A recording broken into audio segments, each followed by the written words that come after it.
بسم الله الرحمن الرحيم. السلام عليكم ورحمة الله وبركاته. Waalaikumsalam warahmatullahi wabarakatuh. الحمد لله البر الجواد الذي جلت نعمه عن الإحصاء بالأعداد، المان باللطف والإرشاد، الهادي إلى سبيل الرشاد، الموفق إلى التفقه في الدين، من لطف به واختاره من العباد. أحمده أبلغ حمد وأكمله وأزكاه وأشمله، وأشهد أن لا إله إلا الله الواحد الغفار، وأشهد أن محمدا عبده ورسوله المصطفى المختار، صلى الله وسلم عليه وزاده فضلا وشرفا لديه. أسأل الله أن يفقهنا في الدين، وأن يعلمنا ما ينفعنا، وأن ينفعنا بما علمنا، وأن يزيدنا علما نافعا وعملا صالحا، إنه ولي ذلك والقادر عليه. وبعد. Alhamdulillah alladzi bi ni'matihi tatimmus shalihat. Segala puji bagi Allah Subhanahu wa taala atas semua limpahan nikmat dan karunia-Nya kepada kita. Dan dengan nikmat dan karunia dari Allah ini kita bisa mendapatkan dan merasakan seluruh kebaikan di dalam hidup kita. Demikian juga di malam hari ini, alhamdulillah kita bisa duduk kembali untuk belajar, mempelajari syariat-syariat di dalam agama kita. Ini betul-betul murni taufik dan pertolongan dari Allah Subhanahu wa taala yang hendaknya kita jaga dan kita syukuri. Semoga Allah selalu memberikan taufik kepada kita semua. Malam hari ini adalah malam Arafah. Dan besok sebenarnya malam hari ini sudah masuk tanggal 9, dan ini adalah detik-detik terakhir, hari-hari terbaik, detik-detik terakhir, hari-hari terbaik. Tersisa satu hari besok, kemudian tanggal 10 itu sudah Idul Adha. Maka hendaknya kita betul-betul berusaha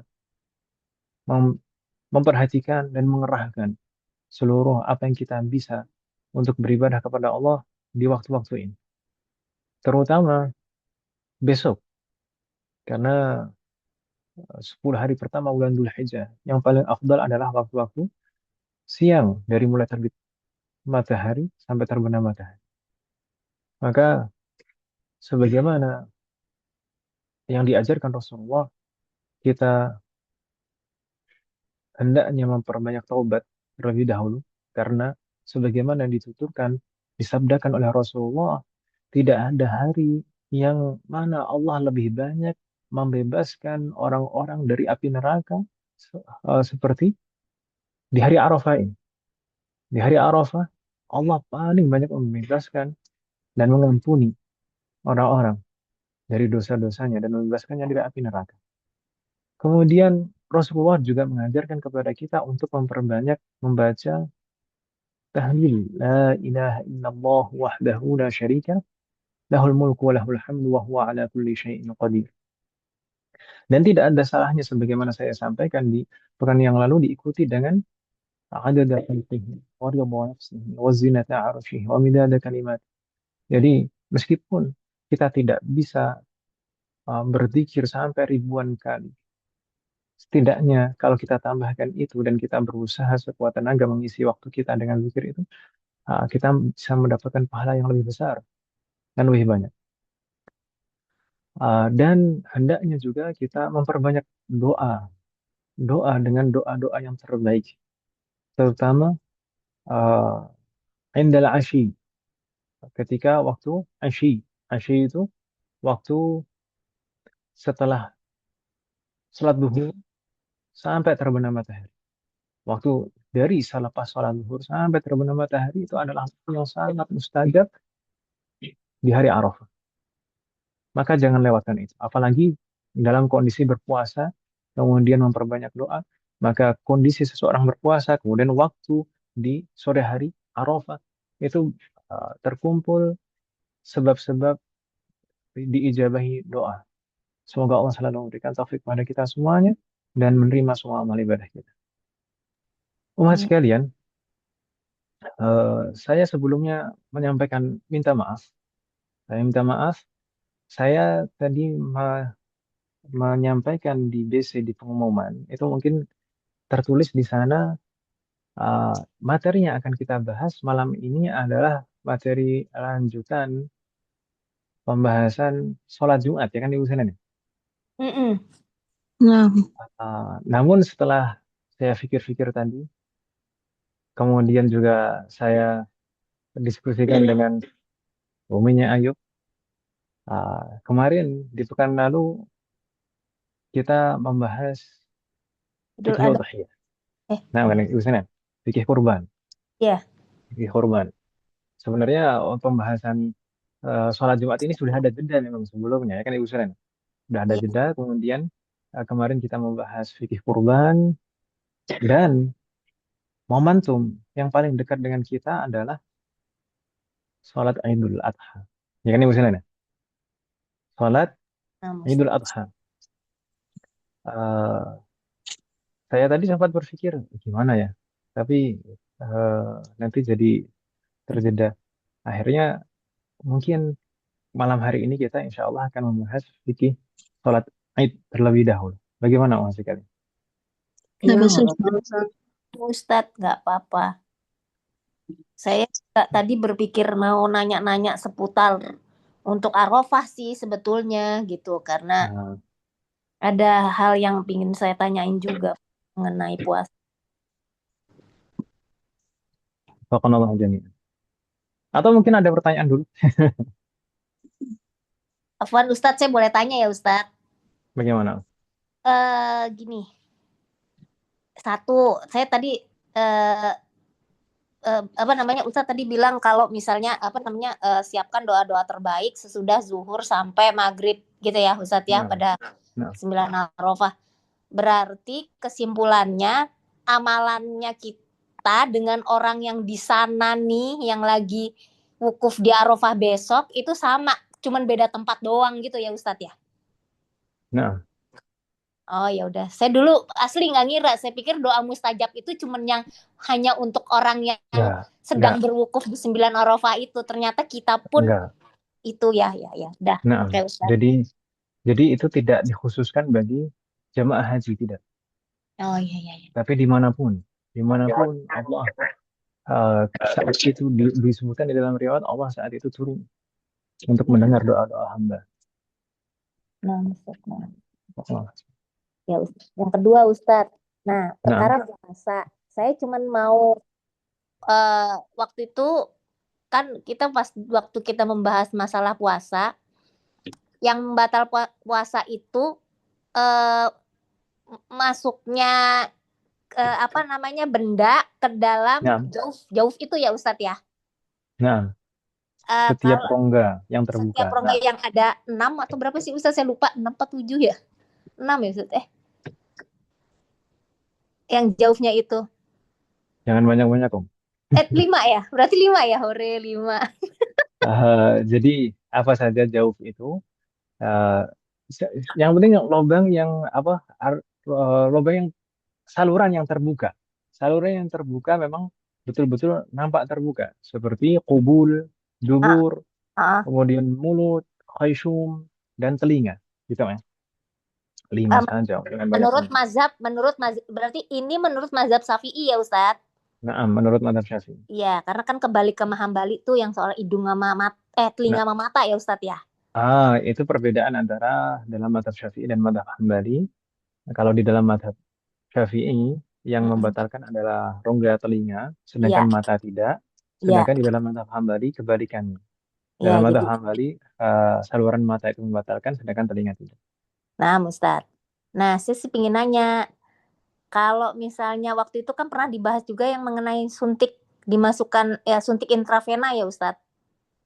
Nah, Kalau kita memasukkan suntikan, ya yang dimasukkan bukan vitamin, bukan zat makanan, nutrisi bukan. Tapi ini untuk sarana pemeriksaan. Ya, gitu Ustadz. Kalau itu saya lupa, kalau itu boleh nggak ya Ustadz? Itu kan nggak terbuka ya di jalur untuk vena, memastikan. Om. Jalur vena, Iya, bukan di saluran-saluran kan, Om? enggak salurven aja kita masukkan Ah, dengan jarum gitu kan. mm-mm. Kita masukkan Itu itu untuk Untuk proses pemeriksaan, misalnya pembuluh darah itu kan ada dimasukin zat pewarna ya Ustadz ya. Jadi supaya nanti kebaca di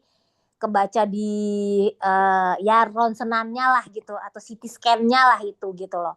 Jadi dia perlu zat pewarna yang jadi kan dia kan mengalir ke seluruh pembuluh darah misalnya. Jadi nanti kebacanya berwarna gitu loh Ustadz. Itu sih bukan nutrisi, bukan vitamin, bukan gitu. Nah, Itu boleh. insya Allah tidak mengapa. Oh ya udah. Oke Ustadz. Nah Ustadz. Memang dibutuhkan. Nah, wafaqanallah jami'an. Nah Ustadz. Nah Ustadz. Sama yang suntikan di bawah kulit itu berarti juga nggak apa-apa ya, Ustaz? Suntikannya tergantung suntikan apa dulu kan. Suntikan, kan kalau saya kan sebulan sekali itu saya harus suntik untuk menekan hormon, Ustadz. Nah, itu Tapi di bukan bawah di kulit, saluran pembuluh darah. enggak sih, di bawah kulit Enggak. aja. Apa, Dan subkutan ya dan istilahnya. dan bukan untuk nutrisi penguat tubuh kan, Mas? Insya Allah nggak Enggak, apa-apa. Untuk Nggak apa-apa. balance menekan, hormon aja Ustadz itu. iya untuk menekan hormon. Nah, nah, insya Allah nggak masalah. Minumin dikasih itu juga nggak bakal jadi kuat, jadi strong gitu kan, enggak. Wafaqanallah.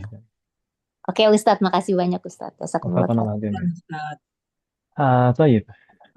Bismillah.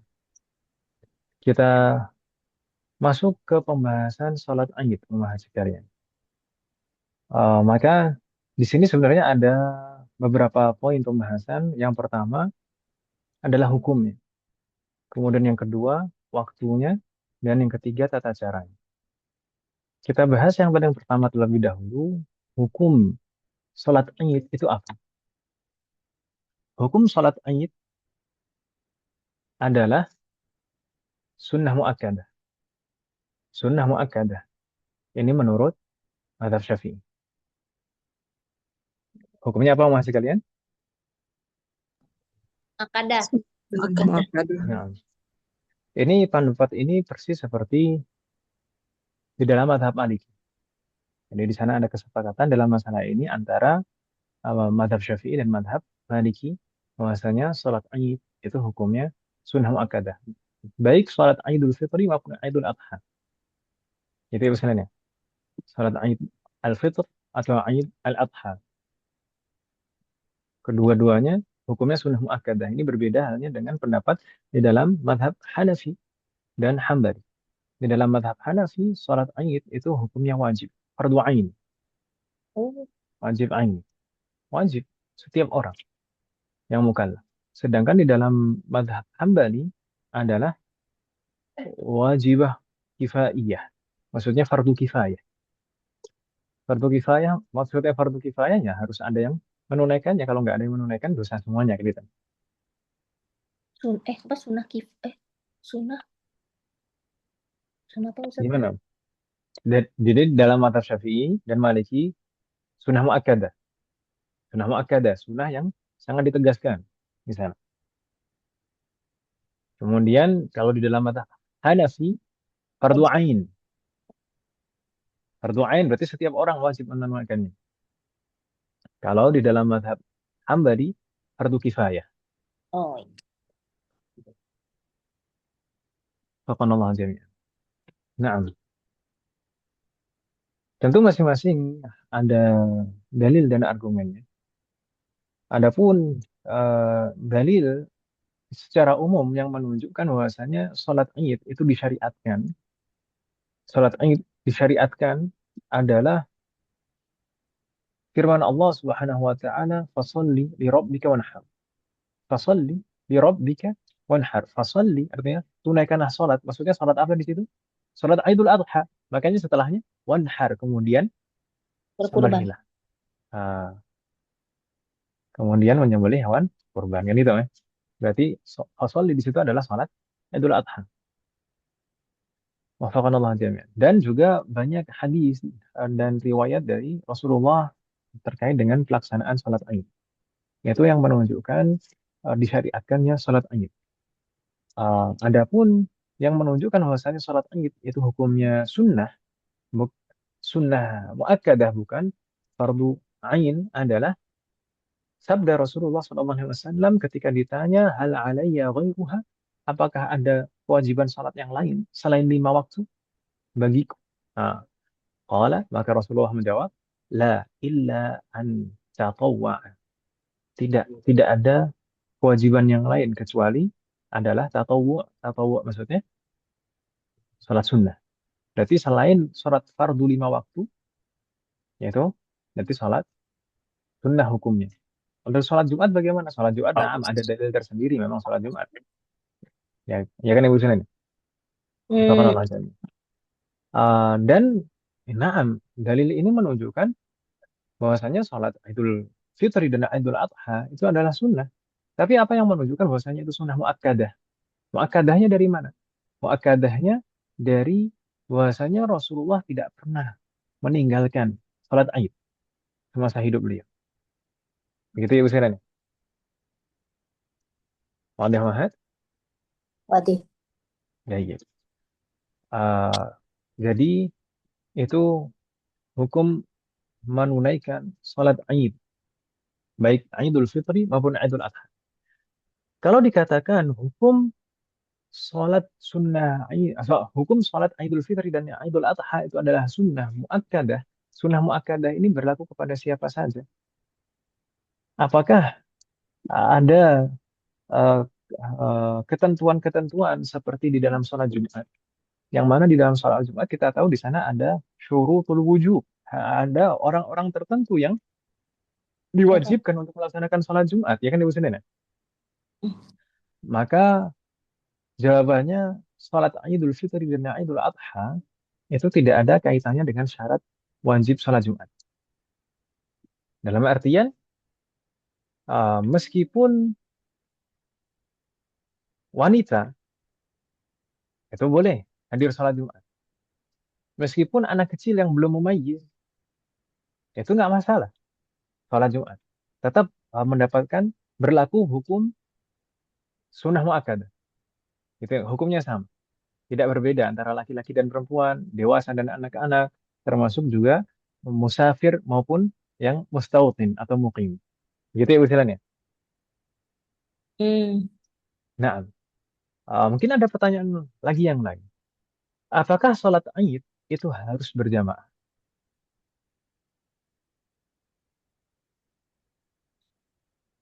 Enggak. Naam, sahih. Jawabannya sholat Id itu tidak disyaratkan untuk berjamaah. Meskipun disunahkan yang lebih afdol itu adalah dengan berjamaah untuk menampakkan syiar agama Islam. Tapi tidak disyaratkan untuk dilaksanakan dengan berjamaah. Seperti sholat Jumat. Kalau sholat Jumat syaratnya harus berjamaah. Mm-mm. Tapi kalau sholat Id itu tidak disyaratkan dengan berjamaah. Jadi kalau misalkan seseorang sholat sendiri di rumah, misalkan ada seorang istri eh, karena mungkin suaminya khawatir dan saking sayangnya nanti kalau misalkan keluar suaminya itu cemburu gitu ya. Mm. Kemudian ternyata istrinya ini nggak boleh keluar untuk sholat Id misalkan, nggak boleh sholat Id di luar, mau di masjid, mau di lapangan nggak boleh, kan di rumah aja. Mm-mm. Lalu Tapi apakah masih bisa sholat Id? Nah, masih bisa sholat Id. Bagaimana? Di mana? Di rumah. Kan nggak ada berjamaah, nggak masalah tidak berjamaah. Sholat sendiri, boleh. Begitu ya masalahnya. Iya. Wafaqanallah jami'an. Jadi boleh dilakukan sendiri satu orang saja, boleh dua orang, semakin banyak semakin baik. Begitu ya masalahnya. Wafaqanallah jami'an. Uh, Naam, tadi disunahkan bagi setiap mukallaf, bagi setiap orang dan bahkan sobi mumayyiz yang belum baligh itu juga disunahkan.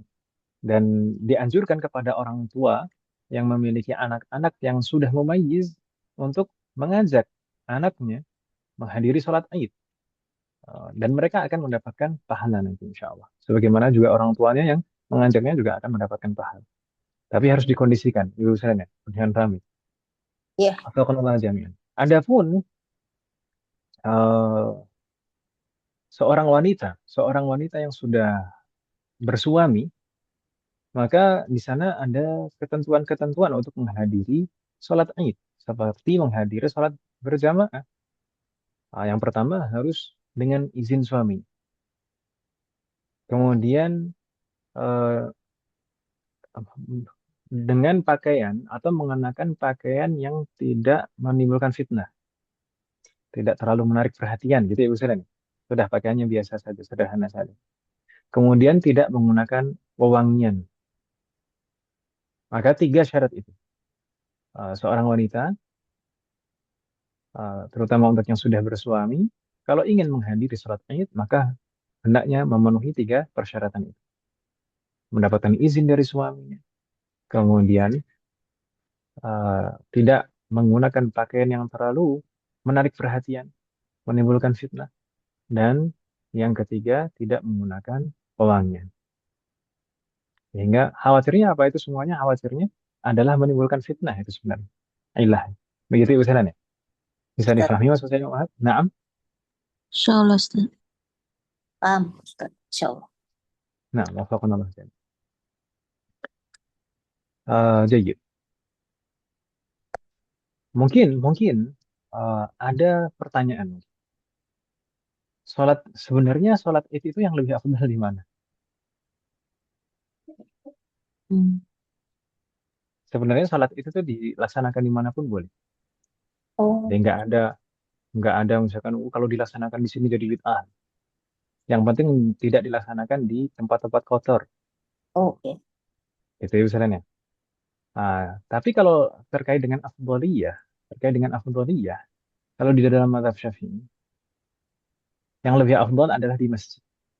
Kecuali kalau masjidnya tidak mencukupi untuk menampung jamaah, maka baru di lapangan yang terbuka atau di halaman masjid. Oh, Tapi gitu. nggak masalah. Tapi nggak masalah kalau misalkan sejak awal dilaksanakan di lapangan sekalipun nggak masalah, tetap sah, nggak masalah. Gitu ya misalnya. Oh, saya kiranya malah yang afdol di lapangan terbuka dulu. Kalau misalnya nggak itu, Yang baru selama ini mungkin di beberapa tahun terakhir itu beberapa dai yang terutama mungkin yang baru pulang belajar dari Saudi itu memang banyak menjelaskan seperti itu. Mungkin mungkin di dalam mazhab Hambali mungkin memang seperti itu.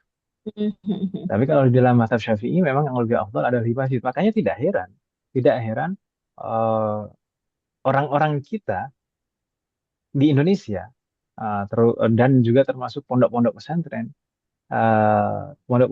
yang sudah lama maksudnya, yang pondok-pondok pesantren yang bukan yang baru-baru, tapi yang sudah lama-lama di Indonesia, pondok pesantren yang tradisional, kemudian kiai-kiai biasanya sholatnya di masjid. Mungkin yang misalnya, termasuk juga di kampung-kampung kebanyakan sholatnya di masjid, kecuali mungkin rumah tertentu di lapangan.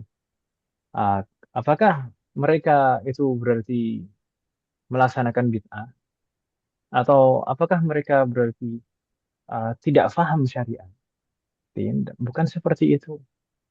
Justru mereka itu memang mengikuti mazhab Syafi'i. Iya, iya. Dan memang mayoritas di negara kita sebenarnya adalah bermazhab Syafi'i. Gitu ya istilahnya. Pantesan di tempat saya mah. Jadi nggak masalah, nggak masalah. Nah inilah mungkin perlunya kita belajar agar hati kita lebih lapang, gitu kan? Istilahnya. Uh, dan tidak terlalu merasa diri kita lebih baik dari orang lain dan memandang remeh orang lain. Dan nggak masalah itu semuanya berproses memang. Saya sendiri dulu juga mengalami proses seperti itu. Ah, dulu-dulu nggak mau sholat Id di masjid misalnya seperti itu. Tapi setelah proses belajar, ah, ternyata di dalam mazhab Syafi'i, para ulama Syafi'iyah malah yang lebih afdal adalah sholatnya di masjid. Itu ya Ustaz nih. Iya, Wafaqanallah iya, jami'an. Ustaz.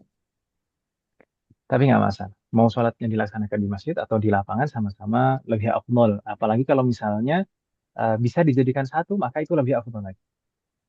Jadi ta'addudul jamaah yang terpecah-pecah dalam satu kampung, padahal bisa dijadikan satu. tapi dipaksakan untuk dipecah-pecah, itu hukumnya makruh. Ini kadang-kadang di zaman sekarang ini mulai mulai seperti itu. Bahkan musola-musola kecil itu mengadakan sholat jamaah sendiri. Nah, di kampung saya itu beberapa tahun terakhir seperti itu. Padahal sudah ada tempat yang memang sudah biasa dilaksanakan sholat jamaah sholat Id di sana. Tapi Hmm. ya mungkin pengurus musola itu ingin ingin tampil sendiri mungkin seperti itu. Akhirnya Iya. mengadakan sholat Id sendiri di musolanya itu. Padahal musola kecil gitu. Jamaah juga Hmm, tidak banyak. Nah, maka yang seperti itu iya. makruh hukumnya. Jadi memecah jamaah seperti itu hukumnya makruh. Wafaqana Allah jami'an. Begitu Ibu Sinan ya. Nah, Jadi Ustadz. kalau misalkan bisa dijadikan satu semuanya di lapangan, maka nggak masalah. Kalau semuanya bisa jadi satu di lapangan, bagus. Atau jadi satu semuanya di masjid, lebih bagus lagi. Gitu Ibu Sinan ya. Di masjid sama di lap. Jadi kalau di tempat saya, laki-lakinya di jalan depan masjid, kita yang perempuan di dalam masjid. Boleh itu. Terus khotibnya di mana? Khotibnya di lapangan. Maksudnya jadi Enggak. ini Loh, masjid jalan. Nah, laki-lakinya tuh di jalan. Nah, ya ya otomatis imamnya ya di depan si laki-laki itu. terus yang perempuannya di belakangnya khotib gitu. Iya, heeh. Tapi agak ada Loh, jarak sih, maksudnya kan enggak pun ada maksud saya tangganya gitu kan. ketika sholat ketika sholat berarti jamaah perempuan di depannya imam gitu. Agak Ustadz. Jadi ini masjid nih, misalnya ngadep ke barat gitu kan. Nah, di Kado ke depan kiblat masjid dong. itu, di depan ngadep itu, ya sorry Ustadz. Itu di depan situ ada jalan lah gitu. Jalan gede lah lumayan. Nah, itu di jalan itu untuk safnya laki-laki. Oh, maksudnya Nah, di kita sebelah perempuan. baratnya masjid. Sebelah baratnya masjid itu ada jalan gitu. Iya, pokoknya Oh, nah, ya. Sudah nggak masalah. jadi kita Nggak yang masalah. nggak masalah ya. Nggak masalah. Tapi justru sebenarnya yang lebih afdal lagi kalau misalkan khotibnya bisa di dalam masjid. Kalau misalkan masjidnya cukup, semuanya untuk mencakup semua jamaah itu cukup, sebenarnya lebih afdal di masjid semuanya. Tapi kalau misalkan ada yang tidak bisa masuk masjid, ya maka baru sisanya di luar masjid. Ya, nggak Tapi muat sih Ustaz. tapi kalau misalkan seperti itu tadi yang diceritakan Bu Anita juga nggak masalah. Kalau misalkan bisa menyatukan semua jamaah di sana dengan cara seperti itu, insya Allah tidak masalah. Tapi sebenarnya yang sholat di dalam masjid itu lebih afdal, pahalanya lebih besar. Oh gitu. Ceweknya Ustaz. Nah, wafaqanallah jami'an. Nah, nanti kalau di dalam masjid kan bisa sholat tahiyatul masjid, bisa disertai dengan niat i'tikaf kan gitu kan. Kalau di luar masjid kan nggak bisa. Mana ada sholat tahiyatul masjid di jalan? Iya. Tidak ada Ih, tidak ada juga namanya i'tikaf di jalan kan itu. iya, betul Ustaz. Nah, wafaqanallah jami'an. Jadi seperti itu. Semoga Allah memberikan taufik pada kita semua. Cukup terkait dengan hukum sholat Id. Sekarang kita berpindah dan beranjak ke waktu pelaksanaan sholat Id. Kapan waktu pelaksanaan sholat Id? Maka waktu sholat Id itu dimulai dengan terbitnya matahari sampai zawal. Itu sebenarnya. Itu sebenarnya. Kalau batasan waktu, betul-betul batasan waktu, bukan afdaliyah, tapi batasan waktu adalah setelah terbit matahari sampai berapa? Sampai zawal. Zawal Jawa itu apa? Zawal itu masuk tergelincir. waktu zuhur. Nah, tergelincirnya matahari bukan di waktu istiwa. Istiwa itu betul-betul lurus di tengah-tengah di atas kita. Tapi ketika sudah tergelincir matahari ke arah barat itu namanya zawal. Itu sudah masuk waktu zuhur. Maka itu sudah habis waktu untuk melaksanakan sholat Id. Gitu ya Bu Selen ya. Ya Ustaz. Bisa difahami ya Mas sekalian? Nah, tapi meskipun seperti itu, di sana ada waktu yang afdol. Meskipun kalau misalkan yang penting matahari sudah terbit saja, itu boleh kita langsung melaksanakan sholat Id. Langsung imam langsung takbir Allahu Akbar. Itu boleh. Namun yang lebih afdal adalah ditunggu sejenak. Ditunggu sejenak sampai sampai apa? Sampai matahari sedikit meninggi setinggi rumah. Rumah. Gitu. Kalau di kitab-kitab biasanya diistilahkan seperti itu, lirtifa rumah.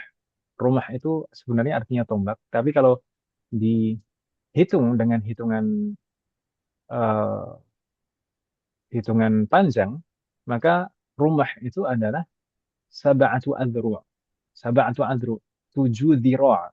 Dhira' itu adalah ukuran lengan lelaki dewasa. Jadi dari ujung jari sampai siku.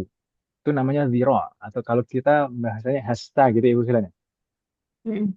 Uh, jadi kurang lebih sekitar 50 cm lah. Jadi kalau 7 dhira', 7 hasta, itu 3,5 meter. Ya, saya 3,5 Iya. meter. Itu tinggi rumah. Atau kalau misalkan pakai derajat falakiyah, maka 4 derajat falakiyah.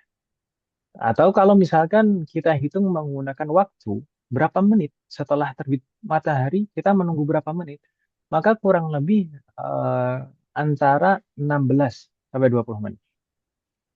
16 sampai 20 menit. Ya kurang lebih ya 16 atau amannya 17 menit lah. Kita ambil saja 17 menit, baru kita mulai sholat. Itu yang paling afdal.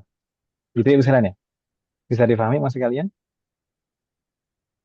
eh atau berapa? 16 menit ya? Apa? 16 menit setelah. 16 setelah terbit matahari, Oh iya. setelah terbit matahari.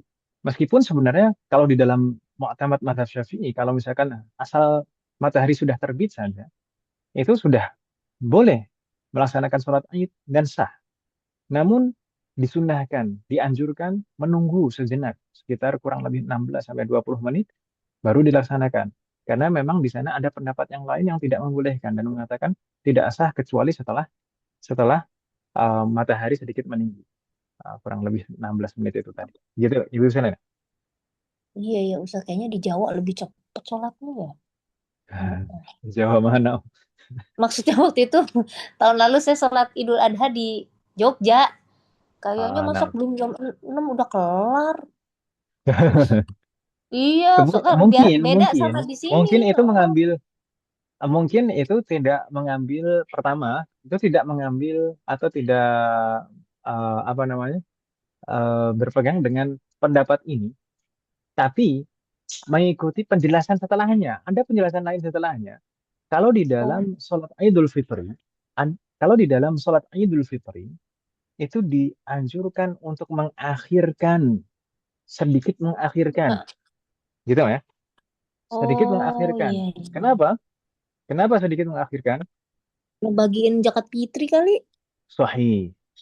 Agar Oh iya. memberikan waktu untuk orang-orang yang belum sempat menunaikan zakat fitrah.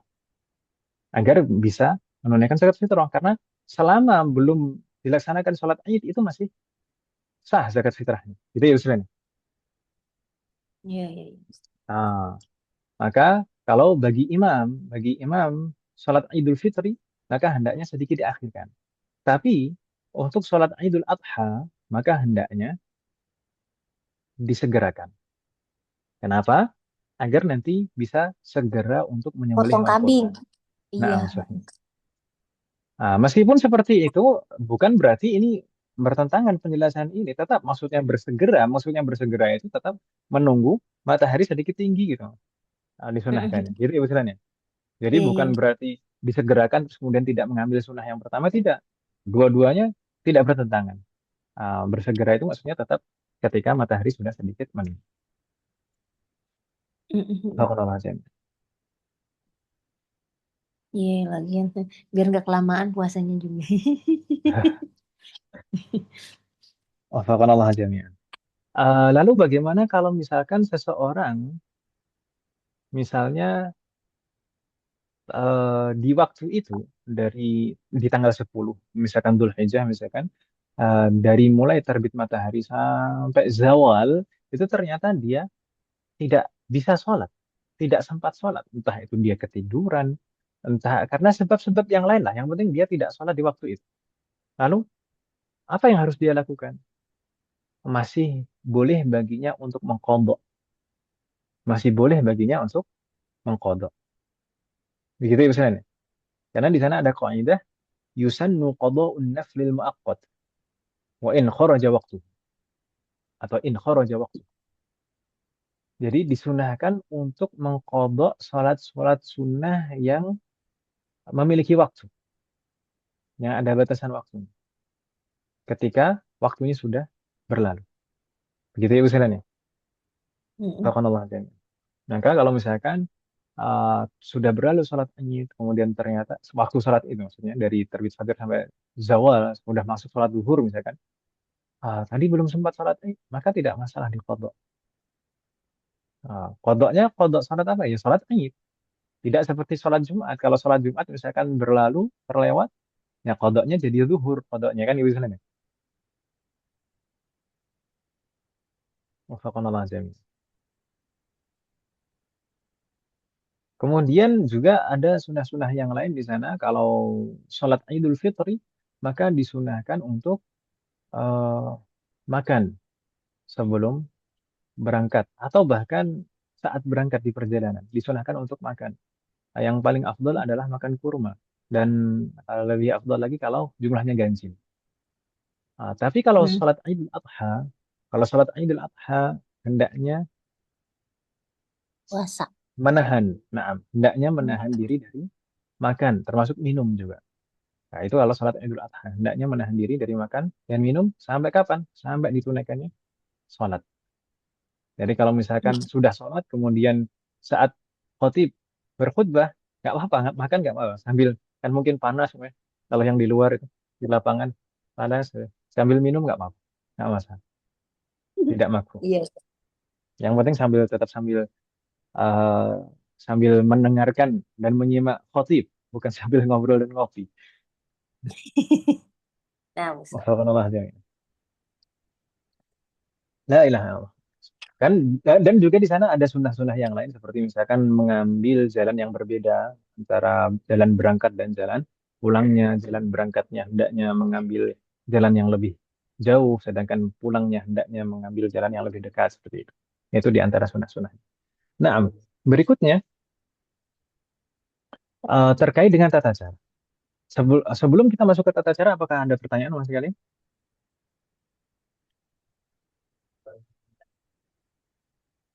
Nah, Yujud. La yujad. Baik, tata cara sholat Id, baik Idul Fitri maupun Idul Adha. Sebenarnya antara sholat Id dan sholat Jumat itu ada sisi kemiripan, tapi juga banyak perbedaan. Dari segi hukum sudah berbeda, ya kan Ibu Sunan?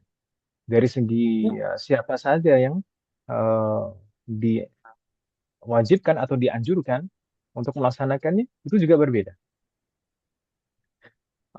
Dan miripnya di mana? Miripnya itu sama-sama ditunaikan 2 rakaat dan sama-sama ada sunnah di sana, disunahkan untuk khutbah kalau Id. Kalau sholat Jumat yaitu bagian dari rukun. Subhanallah azim. Jadi ada khutbah nih. Dan khutbahnya sama-sama 2. Nanti kita bahas masalah khutbah. Kita bahas sholatnya terlebih dahulu. Sebenarnya kalau sholat Id itu khutbah dulu atau sholat dulu? Nanti kali. Sholat. Biasanya sih kalau di sini mah sholat dulu sih Ustaz. Kalau sholat Jumat khutbah dulu Balik. atau Kebalik dia. tamam. Ini termasuk perbedaan antara sholat Id dan sholat Jumat. Kalau sholat Jumat itu khutbah dulu, 2 khutbah, baru sholat berjamaah 2 rakaat. Tapi kalau sholat Id itu sholat dulu, baru khutbah 2 kali khutbah. Sholat 2 rakaat, kemudian 2 khutbah. Maka itu tata caranya yang pertama. Dan bagaimana pelaksanaannya? Pelaksanaannya sholat Id itu ditunaikan dengan 2 rakaat. Pada rakaat pertama, setelah takbiratul ihram, Allahu Akbar, kemudian kita membaca Doa istiftah terlebih dahulu. Ya udah. Doa istiftah terlebih dahulu. Eh, ada yang tanya niat nggak, Om? Niatnya kan pas takbiratul ihram kan? Pas takbiratul ihram. Niatnya niat sholat Idul Fitri Sholat atau Idul Adha gitu kan. makmum, Kalau makmum. makmuman, kalau jamaah harus diniati makmum gitu ya. Iya. Disertai niat makmum. Berarti saya niat sholat Idul Adha sebagai makmum. Nah, gitu. Atau kalau dengan bahasa Arab, usolli sholat Mas. Idul Adha makmuman. Iya, iya. Nah, mau pakai bahasa apapun nggak masalah. Yang penting paham maksudnya. Saya niat sholat Idul Adha sebagai makmum saat Iya, iya. takbiratul ihram. Kemudian setelah takbiratul ihram, setelah Allahu Akbar, kita mengangkat kedua tangan kita dan bersedekap dan meletakkan kedua tangan kita di bawah dada, ya kan Ibu Sanan? Di atas perut, di bawah Hmm. dada, di atas perut, antara itu diafragma. Nah, kemudian kita membaca doa istiftah. Mau doa istiftah yang panjang terserah. Tapi biasanya kalau di tempat kita kan agak cepat, jadinya membaca doa istiftah mungkin nggak usah panjang-panjang. Doa istiftah yang pendek saja. Allahu Ada Akbar yang. kabira walhamdulillah katsira wa subhanallah wa asila. Sudah selesai. Oh iya, iya. Kemudian setelah itu Baca. disunnahkan disunnahkan untuk menambah takbir zawaid. Namanya takbir zawaid karena ini adalah takbir tambahan. Takbir zawaid ini dibaca di antara doa istiftah dan ta'awudz. Gitu ya Bu Sinan ya. Ini di rakaat pertama. Di mana Takbir zawaid takbir ya. zawaid? Naam, takbir zawaid. Takbir zawaid kapan dilafadzkan? Setelah doa istiftah, sebelum ta'awudz. Begitu ya Bu Sinan ya. Jumlahnya berapa? Di rakaat pertama, takbir zawaid itu jumlahnya berapa, Wahid? 7. 7. 7. Nih, 7. Jadi intinya nanti takbir itu, takbir takbir baik takbir di dalam sholat maupun takbir di dalam khutbah, takbir yang pertama itu selalu lebih banyak daripada takbir yang kedua. Maksudnya, rakaat pertama lebih banyak dari rakaat kedua. Khutbah pertama lebih banyak daripada khutbah kedua. Jadi, di rakaat pertama takbir zawaid itu 7. Sedangkan di rakaat kedua takbir zawaid berapa? 5. 5. Gitu ya misalnya.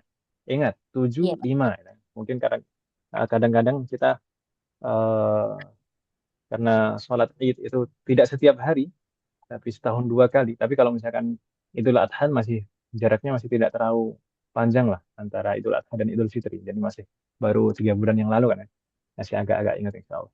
Tapi kadang-kadang kalau sholat Idul Fitri itu kadang-kadang agak lupa. Sholat Idul Fitri gimana ya? Takbirnya berapa ini?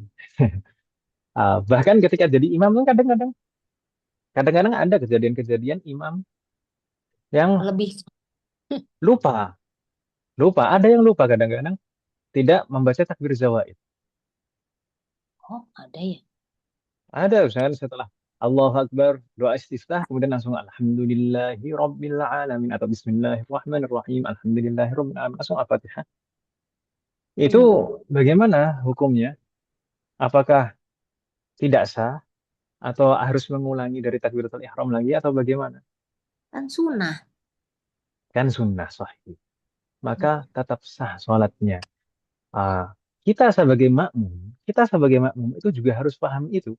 Jangan sampai, apalagi misalkan ini bapak-bapak yang sholatnya di belakangnya imam, jangan sampai kalau misalkan ada imam lupa membaca takbir zawaid setelah takbiratul ihram Allahu Akbar, kemudian imam Bismillahirrahmanirrahim, Alhamdulillahi Rabbil Alamin, ini.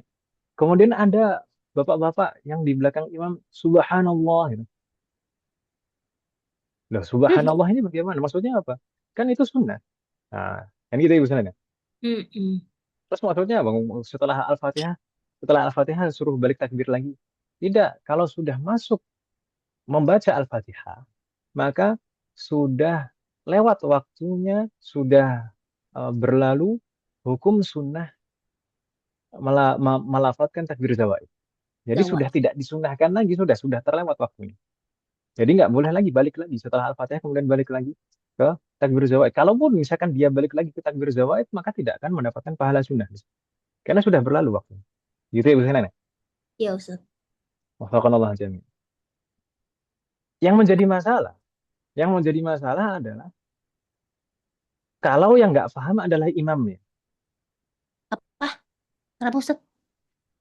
Yang lebih tadi kan yang saya sebutkan tadi adalah makmumnya nggak paham sehingga menegur imamnya subhanallah gitu kan ya.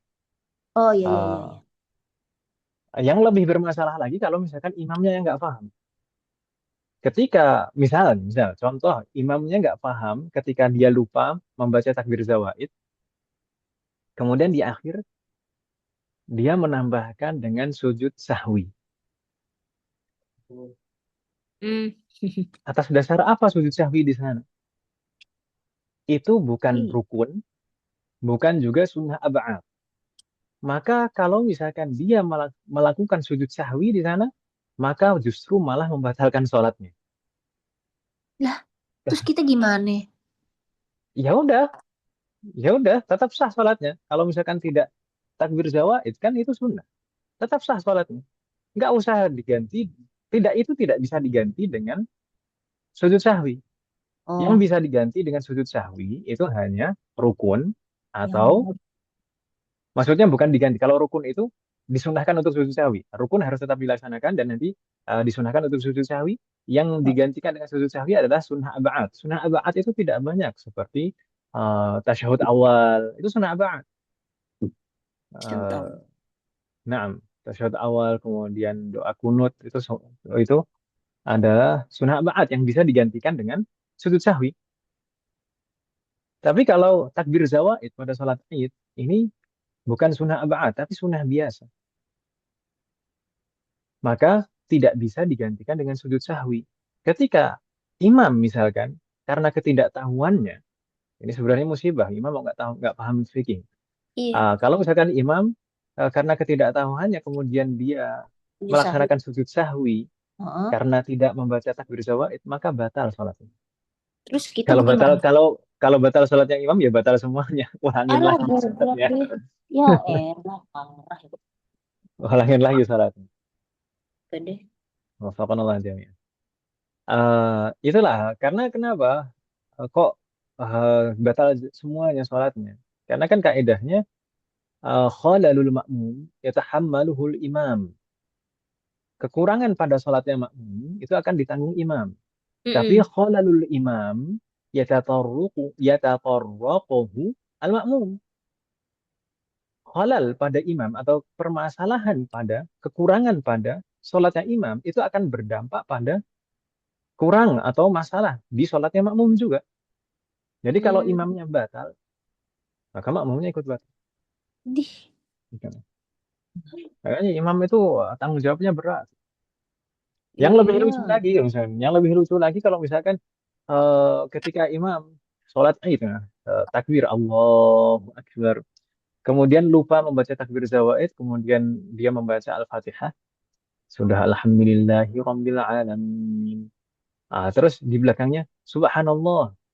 Terus dia berbalik badan, oh ulangi lagi, batalin batalin sholatnya, ulangi lagi. Loh, loh, loh. Ada gitu. Gak ada. Oh, Maafkanlah jangan. Kadang-kadang, aduh, aduh. Kadang-kadang kan Terus, kadang-kadang, Wah. Kadang-kadang itu oh, beberapa imam atau khotib itu kan di malam harinya itu fokus dengan persiapan khutbah.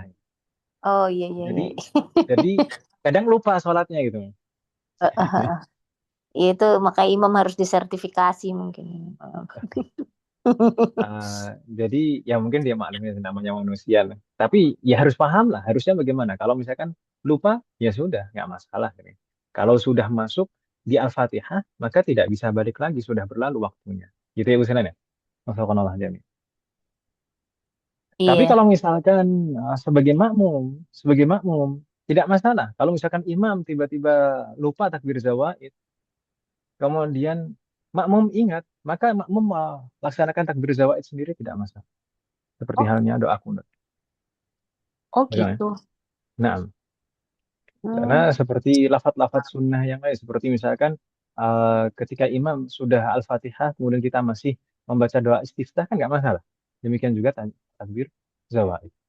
Kemudian takbir zawaid, mahal sekalian, di dalam madhab, di dalam madhab, bukan menurut penjelasan ulama kontemporer, tapi kalau di dalam madhab, baik Syafi'i maupun Hambali, takbir zawaid itu juga mengangkat kedua tangan.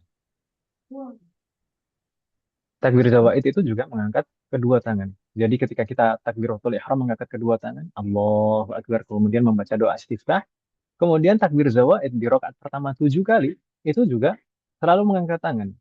Allahu Akbar, Allahu Akbar, Allahu Akbar, sampai 7 kali.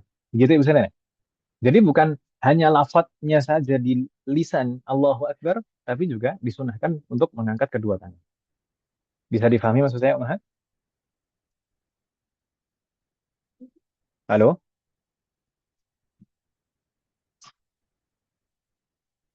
Halo? Umar masih ada? Bisa Ustadz. Ya Nah, Ustadz, barakallahu afwan fiik. Ustadz, afwan. Afwan. Dan disunahkan juga kalau misalkan tidak terburu-buru imamnya dalam membaca takbir zawaid, disunahkan di antara setiap takbir, jadi antara takbir pertama dan kedua, di sana membaca zikir subhanallah walhamdulillah wa la ilaha illallah wallahu akbar. Kemudian takbir Allahu akbar subhanallah walhamdulillah la ilaha illallah wallahu akbar. Kemudian takbir yang ketiga dan seterusnya seperti itu. Begitu Ibu Sinan. Iya Ustadz. Subhanallah jami'an. Itu takbir. Setelah takbir zawaid di rakaat pertama 7 kali, baru membaca ta'awudz, kemudian dilanjutkan dengan Al-Fatihah. Nah, seperti kita sudah membahas sebelumnya, Al-Fatihah itu diwajibkan bagi setiap orang yang melaksanakan sholat di setiap rakaatnya, meskipun dia makmum. Kemudian untuk di rakaat kedua, bagaimana? Di rakaat kedua takbir zawaid itu apakah termasuk takbir intiqal? Ketika di rakaat kedua kan kita bangkit dari sujud, ya atau ya? Kita bangkit dari sujud. Di sana ada takbir intiqal, takbir perpindahan. Allahu Akbar. Tadi kita sebutkan bahwasanya takbir zawaid di rakaat kelima ada, di rakaat kedua. Takbir zawaid di rakaat kedua jumlahnya adalah 5 takbir, ya atau ya? Halo? Halo? Ya Ustadz. Nah, takbir zawaid di rakaat kedua jumlahnya adalah 5 takbir. Pertanyaannya, 5 takbir itu termasuk takbir intiqal tadi atau bukan? Bukan kali. Bukan. Seperti halnya di rakaat pertama, takbir zawaid itu bukan termasuk takbiratul ihram. Jadi takbiratul ihram itu takbir sendiri, kemudian doa istiftah baru takbir zawaid. Nah, sedangkan di rakaat kedua juga takbir intiqal terlebih dahulu, takbir saat kita berpindah Pindah dari dari sujud bangkit ke berdiri. Nah, itu takbir intiqal, takbir perpindahan. Setelah takbir intiqal selesai, sebelum kita membaca ta'awudz untuk bacaan Al-Fatihah Fatihah. kita di rakaat kedua, maka di sanalah kita baru Takbir takbir 5 zawaid. kali, ya. Takbir zawaid 5 kali. Takbir zawaidnya 5 kali di rakaat kedua. Jadi ingat itu jumlah 7 dan 5 itu bukan termasuk takbiratul ihram, bukan termasuk takbir intiqal. Gitu Ibu Sinan ya? Barakallahu fiikum. Mudah-mudahan insya Allah. Hmm. Hal ini soal, ada pertanyaan, Wah? La yujad.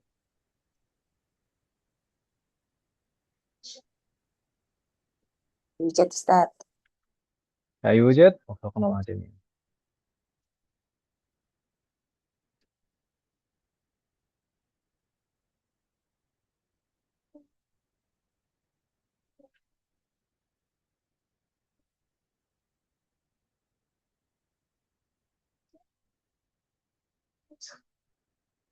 Nah,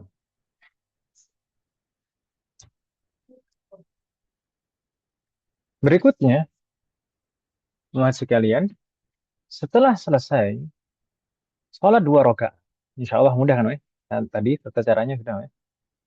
atau kalau jadi imam lah ini, karena ibu-ibu jadi makmum, santai saja. Tapi kalau jadi imam,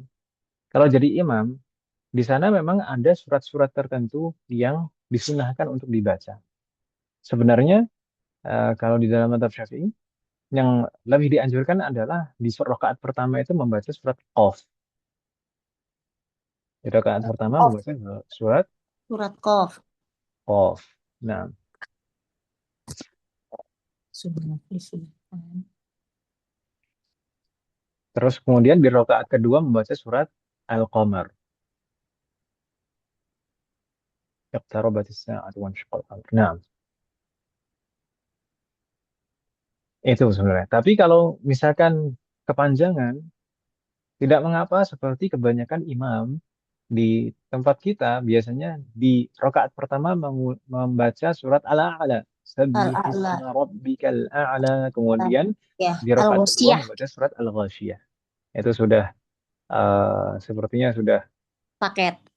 satu paket, maksudnya template seperti itu. Iya, Salat Jumat seperti itu, salat Id SOP-nya seperti SOP. itu. Karena ya mungkin itu yang paling mudah dan paling ringan untuk imam, ringan juga untuk makmum, tidak terlalu panjang jadinya ya kan Ibu Sana? Iya, keburu panas. Kalau saja keburu panas. Soalnya. Tapi kalau di dalam Keburu, masjid AC kan nggak panas. keburu lapar juga Ustadz kan puasa.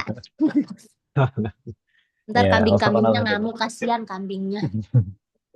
Berikutnya, setelah selesai dari sholat 2 rakaat, maka di sana juga ada sunnah untuk melaksanakan 2 khutbah. 2 khutbah. Jadi setelah imam memimpin sholat 2 rakaat, kemudian naik ke atas mimbar untuk berkhutbah. Dan hendaknya khutbah ini harus ada yang mendengarkannya. Meskipun hanya satu orang yang mendengarkannya. Harus ada yang mendengarkannya. Seandainya tidak ada orang yang mendengarkannya, nggak ada faedahnya, sama saja tidak berkhutbah. Gitu ya, Mas. Wafakanallah jami'an. Jayid. Dan saya tadi menyampaikan 2 khutbah itu sebenarnya. Yang betul 1 khutbah atau 2 khutbah? Gak tahu Ustadz. Yang benar berapa? Satu kali ya? Jadi khutbah ini sunnah. Memang betul-betul sunnah juga seperti sholatnya adalah sunnah mu'akkadah. Khutbah ini juga sunnah mu'akkadah meskipun jamaahnya hanya 2 orang. Meskipun jamaahnya hanya 2 orang. Maksudnya satu sebagai imam, satu lagi sebagai makmum. Gitu ya. Sendiri ngomong Seandainya sholat sendiri. id seperti itu, seandainya sholat idnya seperti itu, hanya 2 orang seperti itu, tetap disunahkan untuk berkhutbah. Nah, Tetap. muakada ya Ustadz? Naam, sunnah mu'akkadah. Meskipun kalau misalkan tidak berkhutbah juga tetap sah sholatnya tadi. Tapi ini sholat sunnah mu'akkadah. Meskipun hanya 2 orang jamaah sholat id. Tapi tidak disunahkan kalau sholat idnya hanya 1 orang. Sholat sendiri maksudnya. Kalau sholat sendiri maka tidak disunahkan untuk berkhutbah. Ya, khutbah siapa yang dengerin khutbah ini? Ya, ngonten lagi. Iya. Mas satu Kalau makmum. konten jadi sholatnya sholat jarak jauh gitu. La ilaha illallah. Naam, tadi khutbahnya 2 khutbah. 2 khutbah. Emang Yang udah betul khutbah itu Ustadz? 2 khutbah. Yang betul adalah 2 khutbah. Ini adalah kesepakatan dan ijma. Ijma. Ijma di garis bawahi. Ini adalah ijma. Satu lagi Ijma kapan para Ustadz? ulama. Bagaimana? Kan Seperti dua. persis seperti khutbah Jumat. Khutbah Jumat itu kan 2 kali khutbah. Biasa ya. Iya, iya, iya, iya. Maka di sana antara khutbah pertama dan khutbah kedua itu ada jeda, biasanya imam itu duduk sejenak, kemudian berdiri lagi, baru mulai khutbah yang kedua. Baru innal hamdalillah lagi. Alhamdulillah. Kemudian sholawat dan seterusnya. Jadi yang betul, yang benar sebenarnya adalah khutbah itu khutbah baik khutbah Jumat maupun khutbah Id itu dua khutbah. Ini adalah ijma. Tidak hanya kesepakatan 4 mazhab, tidak. Tidak hanya sekedar kesepakatan 4 mazhab. Tapi ini adalah ijma yang sudah pernah terjadi. Namun memang di beberapa abad terakhir setelah abad kelima kalau tidak salah, saya lupa itu terjadi apa namanya hal yang baru ini di abad berapa ya? Intinya khutbah Id dilaksanakan hanya satu kali khutbah itu bukan sesuatu yang dilaksanakan sejak zaman salaf. Nah, ini juga sebenarnya terkadang yang harus menjadi introspeksi. Kadang-kadang justru yang melaksanakan khutbah Id hanya sekali adalah saudara-saudara kita yang paling semangat menyuarakan sunnah, mengikuti sunnah, ittiba'us salaf, mengikuti para salaf, kemudian menjauhi bid'ah. Tidak tahunya ternyata terjerumus pada kebid'ahan juga di masalah ini. Makanya Maksudnya jangan khotbahnya terlalu cuma sekali gitu. Iya, khutbah Id sekali kan itu perkara yang baru. Para salaf Hmm. dahulu sudah terjadi ijma itu. Sudah pernah terjadi ijma dan ijma itu tidak boleh diselisihi, ya kan, Mas? Ijma itu tidak boleh diselisihi. Semoga Allah memberikan taufik kepada kita. Maksudnya ijma, oh ya ijma'nya itu bahwa khotbahnya itu 2 kali, khotbah sholat Nah, id gitu. nah, Oh, khutbah Id itu dilaksanakan 2 kali khutbah itu adalah perkara yang disepakati oleh seluruh ulama, tidak hanya 4 mazhab.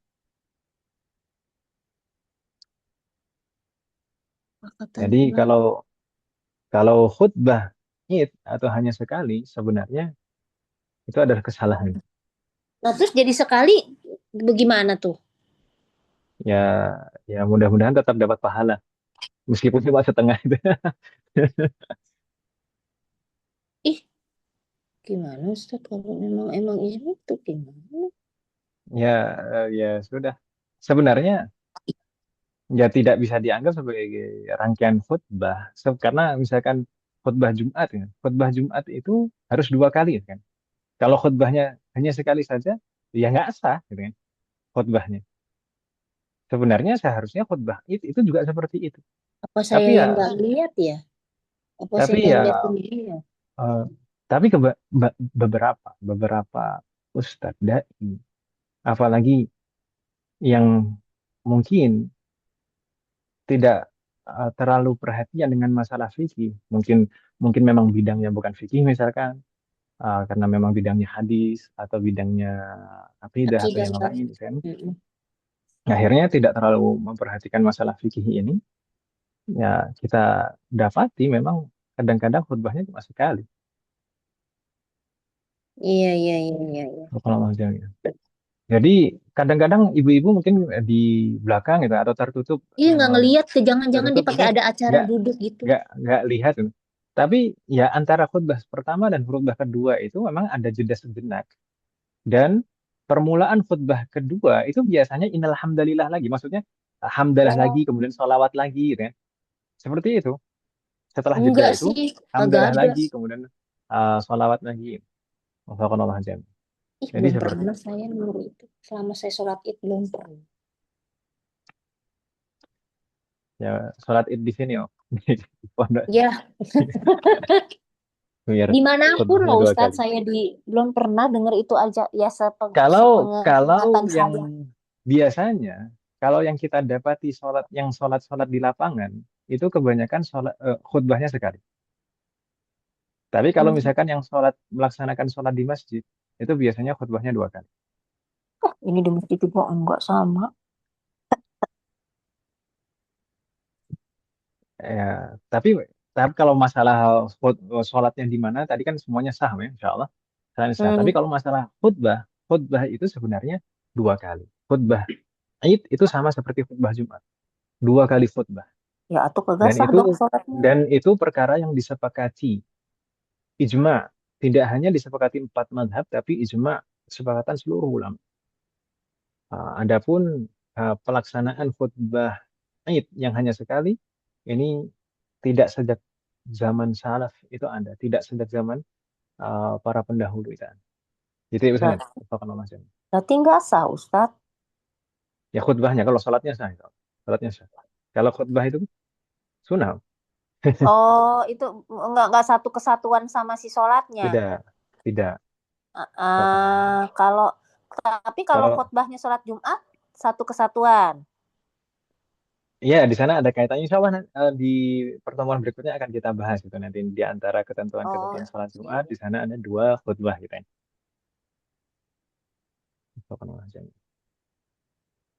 Sunnah, oke. Oke. Sunnah tapi nggak sunnah gitu ya. Aduh, eh, ya Eh, sudah lah. ya itulah, tidak tidak semua itu eh, lepas dari kesalahan. Ya termasuk Ya saya Ustaz. sendiri. Tapi suatu ketika pasti ada salah. Dan Ya, tidak ada yang sempurna. Nggak ada yang sempurna. Kesempurnaan itu hanya milik Allah. milik Jadi Allah. jangan sampai mengklaim kesempurnaan, wah ini kelompok dakwah ini atau ormas ini, ustadz ini itu paling sempurna, tidak ada kesalahan pada dirinya, paling mengikuti syariat, paling mengikuti sunnah. Jangan seperti itu. Yang menjadi patokan itu adalah betul-betul syariat. Yang menjadi patokan adalah betul-betul Al-Quran dan hadis berdasarkan pemahaman para salaf, Tapi soleh. uh, bukan pemahaman ormas, bukan pemahaman ustadz. Iya Uh, Ustaz. Wafakanallah jami'an. Dan yang paling aman itu ya memang mengikuti ulama madhab. Karena ulama madhab itu sanad keilmuannya bersambung dari Rasulullah, kemudian ke para sahabat, kemudian tabi'in, tabi'ut tabi'in, sampai ke ulama-ulama berikutnya, sampai zaman sekarang. Itu sudah pernah kita bahas di pengantar ilmu fikih dulu kan Ibu Sanin. Sampai Mhm. dulu kan juga ada tasjirnya, ada bagannya, urutan silsilah keilmuan. Wafakanallah jami'an. Yang paling aman ya mengikuti Wafakanallah. Mau mazhab apapun nggak masalah. Mau mazhab uh, apa, Hanafi, Maliki, Syafi'i, Hambali, nggak masalah. Mau dan masalah khutbah itu dua kali khutbah ini menurut empat madhab ya semuanya dua dua nggak ada yang bilang satu.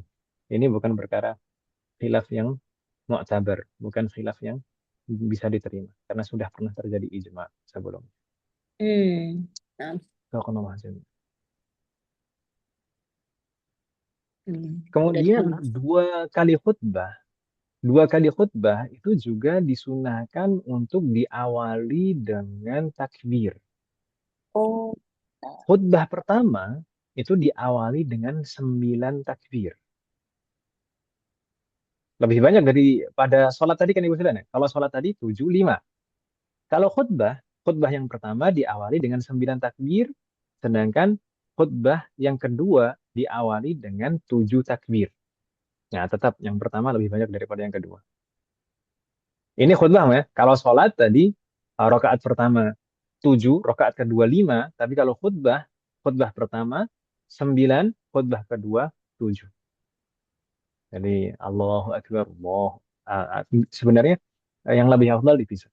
Tidak disambung Allahu Akbar, Allahu Akbar, Allahu Akbar. Tidak, yang lebih afdal ada sedikit jedanya. Meskipun juga disunahkan jedanya jangan terlalu lama. Jadi Allahu Akbar, Allahu Akbar, Allahu Akbar. Itu sampai 9 kali. oh iya ya, kalau itu saya pernah Untuk, dengar tuh dia baca takbir. nah, Oh, oh. itu di awal khutbah yang pertama 9 kali. Kemudian di awal khutbah yang kedua 7 kali. Gitu ya Ustaz. Hmm, Kalau nama jamnya. saya nggak ngitung. Saya nggak ngitungin tuh. Iya, iya. Kalau sudah belajar fikih kayak gini, kadang-kadang jadi perhatian. Iya, Ini iya, berapa iya, kali iya. nih imam baca takbirnya ini? Be- Besok Ngitungin saya hitung, imamnya. Ustaz. Besok saya hitungin. Kalau nama jamnya. Nah, nah, dan untuk rukun-rukun khutbah itu sama persis seperti khutbah Jumat. Untuk khutbah Jumat nanti insya Allah di pertemuan berikutnya saja insya Allah kita akan bahas. Karena nanti bersambung dari terkait dengan kemarin kita sudah membahas syarat wajib sholat Jumat. Kemudian nanti akan kita lanjutkan dengan syarat sahnya sholat Jumat. Ada 7 dan nanti setelahnya bersambung dengan khutbah. Karena termasuk syarat sahnya sholat Jumat adalah 2 khutbah. Maka nanti setelahnya akan dibahas rukun-rukun khutbah dan syarat sahnya khutbah. Wafaqanallahu jami'an. Baru setelah membahas khutbah, nanti membahas ketentuan-ketentuan sholat berjamaah. Jadi syarat sahnya sholat berjamaah. Semoga Allah memberikan taufik kepada kita semua. Amin. Ada pertanyaan mas sekalian? Insya Allah nggak bingung ya nanti sholat id. Insya Allah. Ada pertanyaan Wahid? Hmm.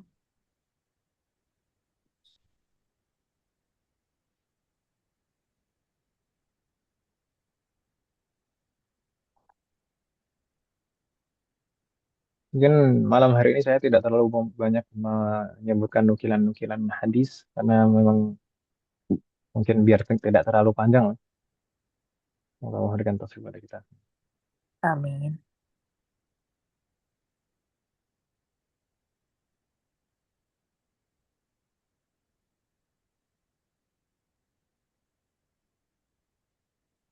Tidak ada pertanyaan mas sekalian? Belum ada, Ustaz. Belum ada, Ustaz. Tadi lupa mau nanya apa tadi pagi, ingat sekarang lupa. Mm-mm.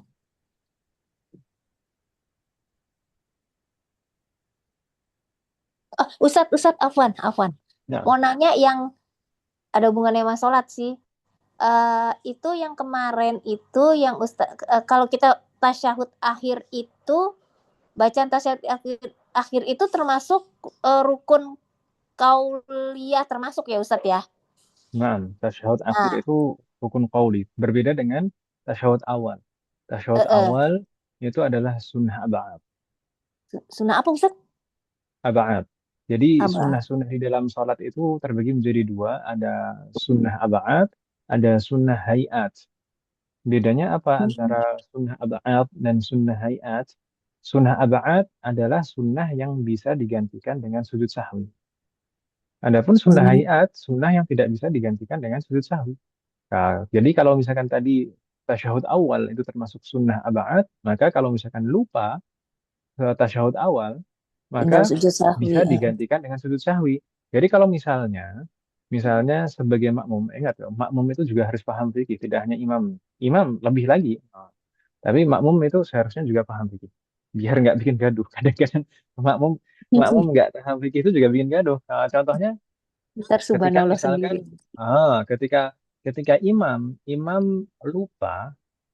ketika imam lupa tasyahud awal. Ketika imam lupa tasyahud awal terus kemudian terlanjur berdiri di rakaat ketiga. Kemudian makmumnya tahu kalau seharusnya dia tasyahud kan gitu ya. Seharusnya dia tasyahud. Jadi makmum itu pada duduk semuanya. Pada duduk, kemudian imamnya sudah berdiri. Makmumnya di belakangnya subhanallah, subhanallah, subhanallah. Terus mau ngapain gitu. Kalau misalnya imam musibahnya, kalau ini lebih musibah lagi kalau misalkan imamnya juga tidak paham, akhirnya menuruti makmum. Imamnya akhirnya duduk lagi. Batal lah sholatnya. Batal karena dia batal. sudah masuk Batal. karena sudah masuk ke rukun berikutnya. Sudah terlanjur masuk ke rukun berikutnya, sedangkan yang terlewat adalah sunnah. Gitu ya. Yang terlewat itu sunnah. Sedangkan sudah masuk ke rukun berikutnya. Kalau misalkan dia nanti balik ke posisi duduk lagi, kemudian berdiri lagi, berarti nanti dia menambah rukun. Menambah rukun di mana? Tadi sudah berdiri pertama, kemudian balik duduk, kemudian berdiri lagi. Jadi 2 kali berdiri. Tambah rukun misalnya. Menambah rukun dengan sengaja itu batal. Itu ya bisa kan? Bahkan Allah jami'an.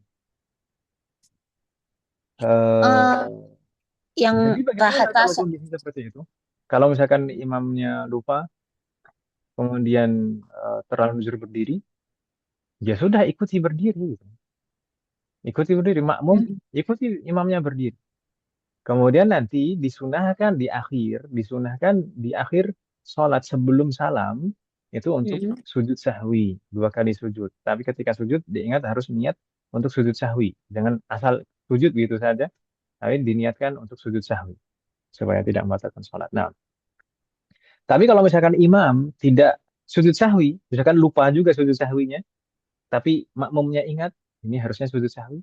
Boleh tidak bagi makmum untuk sujud sahwi sendiri ketika imam sudah salam? Jawabannya boleh. Boleh. Hmm, Apa kenapa jamin? yang tadi Ustadz, yang Nah, rukun kauliyah tadi itu cuma sampai asyhadu alla ilaha illallah ya, yang sholawatnya nggak termasuk rukun kauliyah. bukan begitu. Jadi tasyahud itu adalah rukun qauli tersendiri. Kemudian sholawat itu adalah rukun yang lain. Gitu, Mas. Oh, Kemudian nanti salam itu rukun yang lain lagi. Jadi di sana ada 3 rukun qauli berturut-turut. iya iya iya, iya iya Ustadz. Gitu ya, Bu Seren, ya. Iya.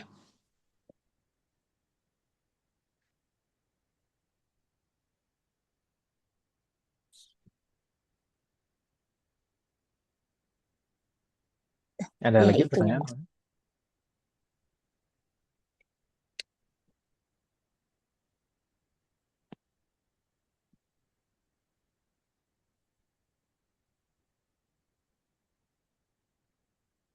Tidak ada pertanyaan? Ayo jatuh Ustadz.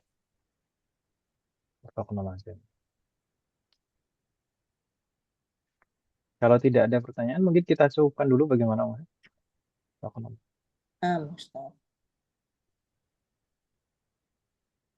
Ya, dan naktafi bihadzal qadar. Saya minta maaf Mas sekalian. Jadi ini tadi ternyata yang kita pelajari tidak sesuai dengan apa yang diumumkan, tapi bagaimanapun semoga bisa diambil faedahnya, semoga bermanfaat dan barokah, dan kita bisa mengamalkannya di waktu dekat ini. Kita sudah menghendaki hari Idul Adha. Ya, Eh, insya Allah. semoga, nah, semoga apa yang kita bahas dan pelajari malam hari ini bermanfaat dan barokah. Semoga Allah selalu memberikan taufik kepada kita semuanya agar kita bisa mengamalkan setiap ilmu yang kita pelajari. Semoga Allah selalu memberikan taufik, kemudahan, keberkahan, kesabaran, keistiqomahan, serta keikhlasan dalam proses belajar kita. Semoga Allah Amin. selalu memberikan taufik dan hidayah kepada kita semuanya, dan demikian juga kepada orang-orang yang kita sayangi. Semoga Allah selalu melindungi kita semuanya dan juga orang-orang yang kita sayangi dimanapun berada. Jika di antara kita ada yang sakit, atau kerabat kita, atau keluarga kita ada yang sakit, semoga segera diberi kesembuhan oleh Allah Subhanahu wa Ta'ala. Semoga Allah menjadikan kita semuanya termasuk hambanya yang soleh dan solehah dan bertakwa kepadanya. Semoga Allah menjadikan keluarga kita dan anak keturunan kita termasuk hambanya yang soleh dan solehah. Dan semoga terlahir dari mereka generasi ulama. Semoga Allah mengumpulkan kita bersama dengan keluarga kita dan anak keturunan kita di surga Firdaus kelak. Amin. Semoga Allah selalu melindungi negara kita dan memperbaiki kondisi negara kita. Semoga Allah memberikan pemimpin yang terbaik untuk negara kita dan memperbaiki pemimpin-pemimpin kita. Semoga Allah mengampuni semua dosa-dosa kita dan menerima semua amal ibadah kita. Semoga Allah mengampuni semua dosa orang tua kita dan guru-guru kita dan menerima semua amal ibadah mereka. Semoga Allah selalu memberikan taufik kepada kita semuanya agar kita bisa senantiasa ridho, sabar, dan bersyukur atas semua ketetapan dan ketentuan Allah Subhanahu wa Ta'ala. Semoga Allah memberikan kepada kita semuanya husnul khatimah. Wassallallahu ala nabiyyina Muhammad wa ala alihi wa sahbihi ajma'in. Subhanakallahumma wa bihamdik. Asyhadu an la ilaha illa anta astaghfiruka wa atubu ilaik. Assalamualaikum warahmatullahi wabarakatuh. Waalaikumsalam warahmatullahi wabarakatuh. Jazakumullah khairan, Ustadz. Barakallahu fiik. Barakallahu fiik. Wafiqan.